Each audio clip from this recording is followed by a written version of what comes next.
চীনে দেখা মিলেছে কুংফু ব্যায়াম। শুধুমাত্র ঘাড়ে ভর দিয়ে ভাসিয়ে রাখছেন পুরো শরীর, এক হাতে ভর দিয়ে অনায়াসে মাটির সমতলে ভাসিয়ে নিচ্ছেন নিজেকে। এগুলো করা তো দূরে থাক, নিজ চোখে দেখলেই গা শিহরে উঠবে যে কারো। তবে অতি বাস্তব এসব এক্সারসাইজই অনায়াসে করে চলেছেন এক সন্ন্যাসী। দেখাচ্ছেন শরীর চর্চার জটিল আর কঠিন সব কসরত। তার শরীর যেন কোনো জীবন্ত মেশিন।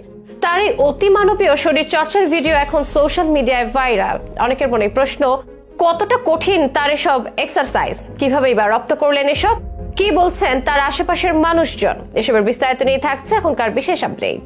সকাল হতেই স্বাস্থ্য সচেতন মানুষজন বেরিয়ে পড়েন প্রাত ভ্রমণে। কেউ বা হাঁটেন, কেউ বা দৌড়ান, আবার কেউ বা করেন নানা ধরনের শরীর চর্চা। শান্ত, শীতল আর দূষণহীন পরিবেশের জন্য অনেকেই যান পার্কে। ফ্রেশ বাতাস আর পাখিদের ঘুম ভাঙানি কিচিরমিচিরে মনটা শীতল হতে বাধ্য করবে আপনাকেও। তবে সেই পার্কে যদি থাকে শিয়াও হাই নামের এক চাইনিজ সন্ন্যাসী, তাহলে তাকে দেখে ভরকে যেতে পারেন আপনিও। কেননা তার শরীর চর্চার ধরনের সম্পূর্ণ আলাদা। যেখানে দুই হাতে ভর দিয়ে বেশিক্ষণ ঝুলে থাকতে পারেন না সাধারণ মানুষজন, সেখানে তিনি শুধুমাত্র ঘাড়ের ওপর ভর দিয়ে সম্পূর্ণ শরীরকে শূন্যে ভাসিয়ে তুলেছেন অনায়াসে। শুধু ঘাড় নয়, রডে নিজের গলা বাঁধিয়েও ঝুলে থাকতে পারেন এই সন্ন্যাসী।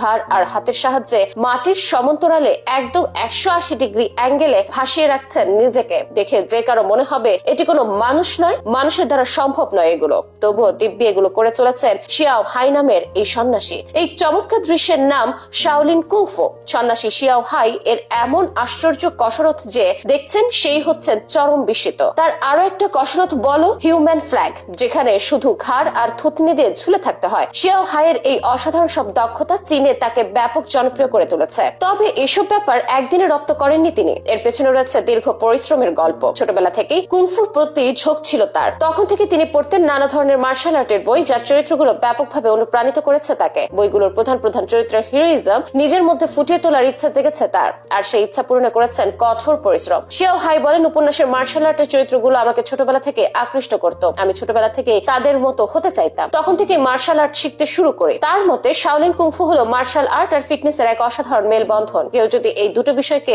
একসাথে পেতে চায় তাহলে তার জন্য শাওলিন কুংফুর বিকল্প নেই। শিয়াও হাই তার শরীরকে ফিট রাখতে প্রতিদিন 400 থেকে 500 পুশ আপ আর 200 থেকে 300টি পুল আপ দিয়ে থাকে। এছাড়াও 100 থেকে 200টি হ্যান্ড স্ট্যান্ড পুশ আপ দিয়ে থাকে। এর সাথে আছে তার কঠোর খাদ্যাভ্যাস। তার লক্ষ্য তরুণ প্রজন্মের মধ্যে শরীর চর্চার প্রতি আগ্রহ তৈরি করানো। তিনি বিশ্বাস করেন যে তরুণেরা যদি ফোনের স্ক্রিনের পরিবর্তে শরীর চর্চায় মনোযোগ দেয় তাহলে তাদের শরীর আর মন দুটি থাকবে অনেক বেশি ভালো। শাওলিন কুংফুর শুধু শরীর চর্চা নয়, এটি চীনের বৌদ্ধ ধর্মের সাথে সম্পৃক্ত একটি প্রাচীন মার্শাল আর্ট, যাতে কিনা শরীরের সাথে মনেরও বিশেষ ব্যায়াম রয়েছে। এতে শরীর চর্চার পাশাপাশি মনের দিক দিয়েও একজন মানুষকে করে তোলে একেবারে পরিশীলিত। শিয়াও হাইয়ের ভিডিও দেখে এখন অনেকেই অনুপ্রাণিত হচ্ছেন শাওলিন কুংফুর প্রতি, যাকে নিজের সফলতা হিসেবে মনে করছেন শিয়াও।